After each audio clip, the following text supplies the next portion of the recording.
Avez-vous déjà remarqué que le ketchup paraît beaucoup trop simple pour cacher le moindre secret? Après tout, ce n'est qu'une sauce rouge dans un flacon. Mais ce n'est qu'une apparence. Pensez maintenant au nom qui vient spontanément à l'esprit de beaucoup de gens lorsqu'ils voient cette sauce rouge. Le ketchup Heinz. Ce flacon emblématique est devenu un symbole mondial du ketchup. Et tout commence par quelque chose d'apparemment très simple, des tomates. Mais derrière ce filet qui vient napper les frites se cache une véritable course industrielle contre la montre, mobilisant des champs entiers de tomates sélectionnées pour une mission bien précise, devenir une sauce brillante, épaisse, parfaitement acidulée et au goût identique dans des millions d'emballages. Et voici le plus étonnant, la tomate destinée au ketchup n'est pas toujours cette belle tomate ronde et parfaite que l'on imagine sur les étals du marché. Elle est souvent cultivée pour être plus ferme, plus concentrée et plus résistante au transport. Autrement dit, dès qu'elle pousse dans le champ, sa destination est déjà toute tracée, l'usine. Bienvenue à tous sur la chaîne Usines et Secrets. Aujourd'hui, vous allez découvrir comment le ketchup quitte les plantations, traverse des machines gigantesques, des cuves bouillonnantes et des contrôles de haute précision avant d'arriver sur votre table. Un processus fascinant que vous ne découvrirez qu'ici sur Usines et Secrets. Le plus impressionnant, c'est que le ketchup doit respecter une règle invisible. Il ne peut pas être trop liquide, sinon il coulerait comme du jus de tomate, ni trop épais, sinon il resterait bloqué dans le flacon. Il doit s'écouler exactement comme il faut. Cette texture qui semble naturelle est en réalité une construction industrielle calculée dans les moindres détails. Et si vous avez vu notre précédent épisode consacré aux frites surgelées, vous savez déjà comment l'industrie transforme un aliment ordinaire en un produit calibré au millimètre près. Pour le ketchup, la logique est similaire. Sauf qu'ici, au lieu de découper, précuire et congeler des pommes de terre, l'usine doit maîtriser l'eau, l'acidité et la couleur de tonnes de tomates.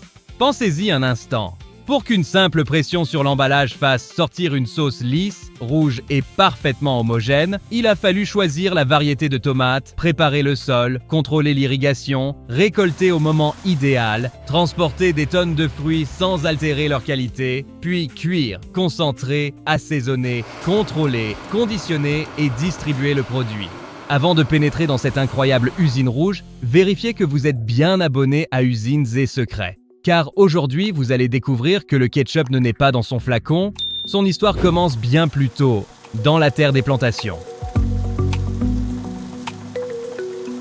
Maintenant que vous avez compris que le ketchup ne naît pas dans son flacon, revenons là où tout commence, dans les champs. Bien avant les cuves, les convoyeurs, les robots ou les emballages, une étape silencieuse détermine presque tout du goût final. Elle débute lorsque les agriculteurs, les techniciens et les industriels décident quelle variété de tomates sera cultivée, sur quelle parcelle, à quelle période et pour quel usage. La tomate destinée au ketchup n'est pas sélectionnée uniquement pour son apparence. Elle doit posséder de véritables qualités industrielles. Elle doit contenir beaucoup de pulpe, afficher une couleur intense, être résistante, avoir une peau ferme et supporter le transport sans se transformer en purée avant même d'arriver à l'usine. La logique n'est pas celle d'un marché traditionnel. Le but n'est pas de produire une tomate délicate vendue à l'unité. Il faut obtenir une matière première régulière, disponible en grande quantité et prête à être transformée rapidement. Tout commence donc par la préparation du sol. Des machines parcourent les parcelles pour travailler, niveler et structurer la terre afin que les plants poussent en rangées parfaitement dessinées. Ces rangées sont conçues pour permettre le passage des tracteurs, des systèmes d'irrigation, des pulvérisateurs et, plus tard, d'immenses machines de récolte. Même l'espacement entre les plants contribue à maîtriser l'aération, l'exposition au soleil, l'accès des machines et la régularité de la production. Vient ensuite le choix des plants ou des semences. À ce stade, l'industrie pense déjà à la future sauce. Plus les tomates seront homogènes dans le champ, plus leur cuisson sera prévisible dans l'usine. Si certaines mûrissent avant les autres, le lot risque de manquer de régularité. Si elles contiennent trop d'eau, l'usine devra consommer davantage d'énergie pour concentrer la pulpe. Cela ressemble à de l'agriculture classique. mais c'est déjà de l'ingénierie industrielle qui commence sous la surface du sol. L'irrigation joue également un rôle décisif. La tomate a besoin d'eau, mais un excès peut diluer les matières solides naturellement présentes et compliquer la concentration par la suite. Un manque d'eau peut réduire le rendement et altérer la texture. La culture est donc surveillée comme un organisme vivant. Les techniciens observent le sol, la météo, les feuilles et les différents stades de croissance. Imaginez une usine à ciel ouvert où chaque décision prise plusieurs semaines auparavant finira par se révéler dans le goût, la couleur et le rendement. Au fil des jours, le spectacle devient impressionnant. De petits points verts apparaissent d'abord entre les feuilles, puis viennent les nuances orangées. Enfin, le rouge envahit peu à peu les parcelles. C'est à cet instant que l'industrie doit agir avec précision. Récolter trop tôt signifie cueillir des tomates qui n'ont pas atteint leur pleine maturité. Attendre trop longtemps augmente les risques de perte, d'écrasement ou de fermentation. Le moment choisi détermine la quantité du champ qui finira réellement en sauce. Et voici une scène qui captive immédiatement le regard. La récolte industrielle. Elle ne ressemble en rien à une cueillette délicate réalisée avec un panier à la main. Dans les exploitations à grande échelle, de puissantes machines avancent dans les rangées, soulèvent les plants, les secouent, détachent les fruits et dirigent les tomates vers les véhicules de transport. Le champ se transforme en chaîne de production mobile. D'un côté, les plants entrent dans la machine. De l'autre, un flot rouge se déverse vers les camions. À l'intérieur de ces récolteuses, le tri doit s'effectuer à grande vitesse. Feuilles, branches, terre ainsi que fruits trop verts ou trop abîmés doivent être écartés. Selon les installations, des capteurs optiques et des opérateurs placés sur des plateformes contribuent à identifier ce qui peut poursuivre son chemin. Plus le tri est rigoureux dès le champ, moins les difficultés seront importantes à l'usine. Chaque impureté qui se glisse dans la cargaison représente davantage de travail au lavage et un risque supplémentaire de perte. Imaginez maintenant l'ampleur de cette étape. Il ne s'agit pas d'une simple caisse de tomates transportée vers une cuisine. Ce sont des tonnes qui circulent sans interruption. La récolteuse déverse les fruits dans des camions ou des remorques, tandis que le rouge s'amoncelle comme une montagne vivante. La tomate industrielle résiste mieux à ce rythme, mais le compte à rebours est lancé. Dès qu'elle est détachée du plant, l'usine doit la réceptionner, la laver et la transformer rapidement. C'est ici qu'intervient l'une des étapes les plus importantes, le transport. Des camions chargés de tomates prennent la direction de l'usine, formant parfois une chaîne presque ininterrompue entre les cultures et les lignes de transformation. Toute la logistique doit être parfaitement synchronisée. Si trop de camions arrivent en même temps, des fils peuvent se former. Si le trajet s'éternise, les tomates se dégradent. La distance, l'heure de la récolte et la capacité de traitement de l'usine doivent donc fonctionner comme les rouages d'une seule et même machine. Lorsque vous pressez un sachet, vous voyez le résultat d'une course parfaitement coordonnée entre l'agriculture et l'industrie. Le champ doit fournir des tomates mûres au bon moment, le camion doit arriver au rythme prévu, et l'usine doit être prête à tout réceptionner sans laisser la matière première immobilisée trop longtemps. La moindre erreur dans cette succession peut modifier la couleur, le rendement, le goût et même le coût final. Lorsque les camions atteignent l'usine, la première chose qui frappe, c'est le volume. La cargaison rouge est déversée dans des zones de réception, des canaux remplis d'eau ou des systèmes d'alimentation conçus pour déplacer les tomates sans trop les abîmer. L'eau commence également à détacher la terre, les feuilles, la poussière et les résidus venus des champs. Les tomates semblent alors plonger dans une rivière industrielle qui les entraîne vers les premières étapes de nettoyage. À ce stade, beaucoup imaginent que l'usine ne reçoit que des tomates parfaites, toutes identiques et brillantes comme dans une publicité. La réalité est bien plus intéressante. Ce qui arrive ici reste une matière première agricole marquée par des variations naturelles. La mission de l'usine consiste à transformer des tomates de taille, de maturité et d'aspect différents en un produit final d'une régularité extrême. Et si vous aimez découvrir comment une sauce aussi ordinaire dépend d'une opération aussi vaste avant même d'entrer dans la première cuve, pensez à laisser un pouce bleu. Cela indique à YouTube que vous appréciez les coulisses des usines, l'agriculture mécanisée et ses procédés industriels que presque personne n'a l'occasion d'observer de près. Votre soutien aide aussi Usines et Secrets à vous proposer toujours plus de vidéos comme celle-ci. Après la réception vient un lavage beaucoup plus intense. Les tomates traversent des installations qui éliminent les impuretés grâce à l'eau courante, à l'agitation et à différents systèmes de séparation. Les particules de terre, les petits cailloux et les débris végétaux doivent disparaître. L'usine ne les nettoie pas uniquement pour améliorer leur apparence. Elle protège ses machines, garantit la sécurité alimentaire et prépare la matière première à devenir une pulpe. À partir de maintenant, les tomates progressent dans un circuit de plus en plus maîtrisé. Le magnifique chaos des champs laisse place à l'ordre industriel.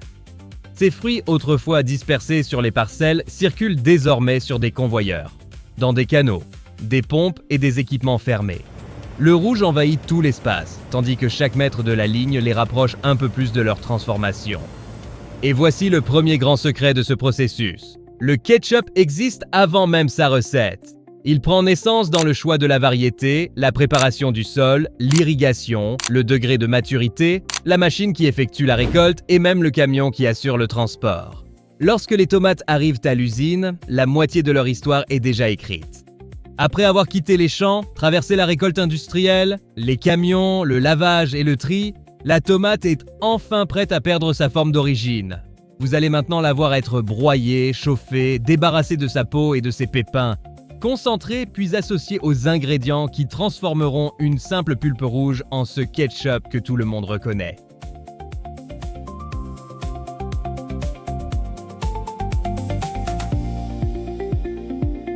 Une fois les tomates nettoyées et triées, commence l'étape où le fruit cesse peu à peu de ressembler à une tomate pour devenir la base du ketchup. Cette transformation est rapide, brûlante et d'une grande précision. L'usine ne se contente pas de tout verser dans une cuve géante en attendant que le mélange épaississe. Chaque opération doit préserver la couleur, éliminer l'excès d'eau, retirer les éléments indésirables et produire une pulpe stable. Les tomates sont d'abord dirigées vers des broyeurs industriels. Elles y sont ouvertes, écrasées et transformées en une masse rouge composée de jus, de peau, de pépins et de fibres. À l'image, on croirait voir des tonnes de tomates se changer en quelques minutes en un fleuve épais.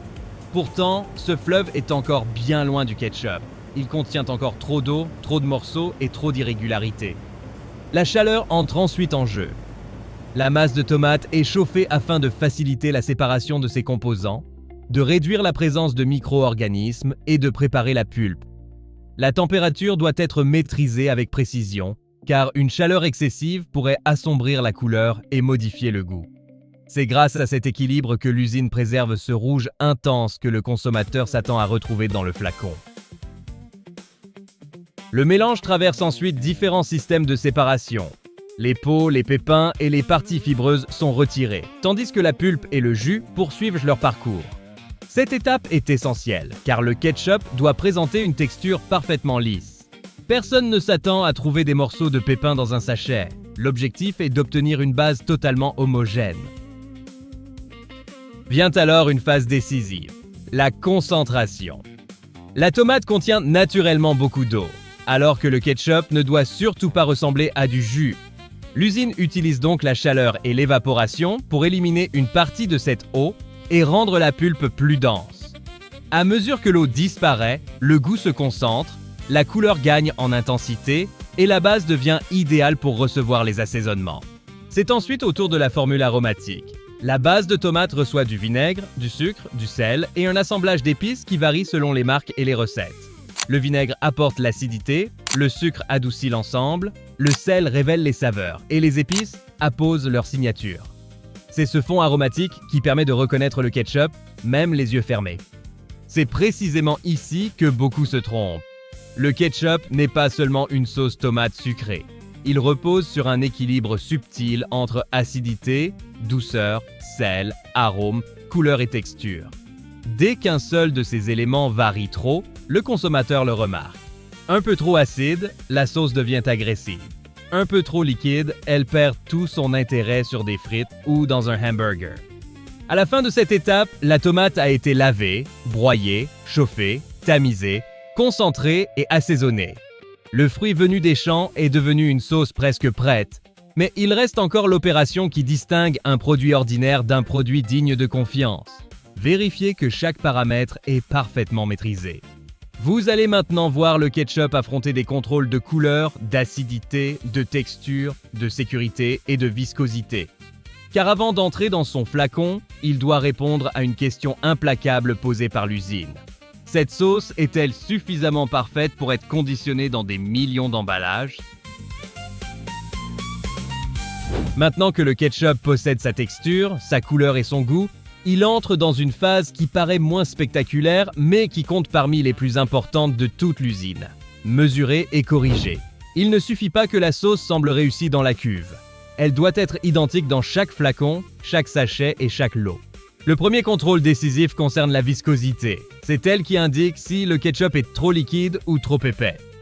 L'usine recherche ce point précis où la sauce s'écoule lorsque vous pressez l'emballage sans se transformer en eau sur les aliments. Des échantillons sont donc analysés pour observer la manière dont le ketchup tombe, s'étale et conserve sa consistance. Vient ensuite la couleur. Le rouge ne doit pas varier excessivement car le consommateur le remarque immédiatement. Un lot trop sombre pourrait sembler brûlé. Un lot trop pâle pourrait paraître fade ou dilué. L'industrie compare donc l'apparence de la sauce à des références internes afin de garantir que cette teinte intense reste conforme aux attentes. L'acidité est également contrôlée. Le vinaigre n'est pas ajouté uniquement pour apporter du goût. Associé à la cuisson, à la formulation et à un conditionnement correct, il contribue à l'équilibre et à la conservation du produit.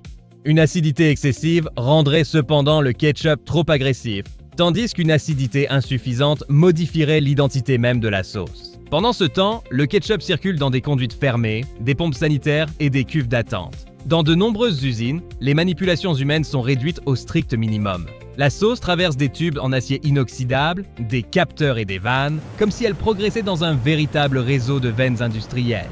Au moment du conditionnement, le spectacle devient hypnotisant. Les machines positionnent les flacons, dosent la quantité exacte, posent les bouchons, puis les envoient à grande vitesse vers l'étiquetage. Chaque emballage doit recevoir le bon volume, une fermeture parfaitement étanche et l'identification de son lot. À la moindre anomalie, des capteurs peuvent retirer l'unité de la ligne. Pour les sachets individuels, le fonctionnement est encore plus fascinant. Des films plastiques traversent des machines qui façonnent de petits emballages, injectent une dose précise de ketchup, puis les scellent et les découpent les uns après les autres. Les sachets servis dans les fast-foods naissent ainsi d'une chorégraphie fulgurante mêlant plastique, chaleur, pression et dosage.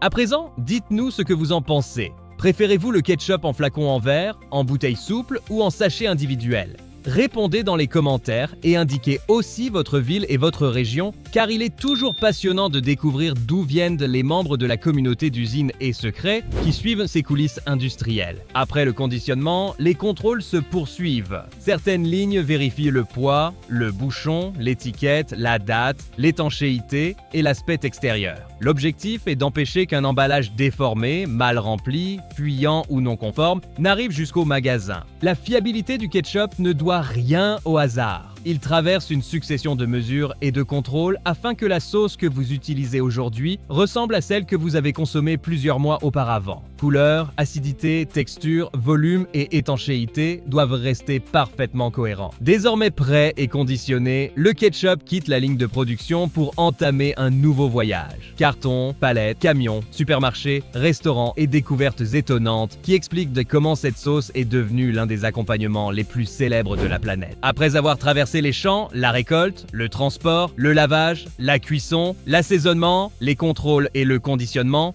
le ketchup est enfin prêt à quitter l'usine. Pourtant, son voyage est loin d'être terminé. Une étape plus discrète commence maintenant. Transformer les flacons, les bouteilles souples et les sachets en cargaison destinés aux supermarchés, aux restaurants et aux centres de distribution.